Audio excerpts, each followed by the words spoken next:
Samantala mga kapuso, mahigit 300 seedlings ang itinanim sa Mexico, Pampanga bilang paggunita sa galleon trade. Iba't ibang ahensya ng gobyerno at non-government organizations ang lumahok. Nakiisa rin ang Malaysian at Mexican Embassy. Ang tree planting activity ay paggunita sa makasaysayang pagbalik ng mga galleon sa Acapulco, Mexico mula sa Maynila noong 1565.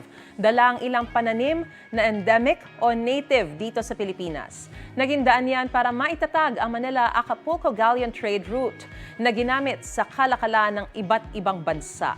Ayon din sa organizer ng event, isang paraan ng tree planting para magampanan ang tungkulin natin na pangalagaan ang ating mundo.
Mga kapuso, para una ka sa mga balita, mag-subscribe sa GMA Integrated News sa YouTube. Sa mga kapuso abroad, subaybayan niyo po kami sa GMA Pinoy TV at sa www.gmanews.tv.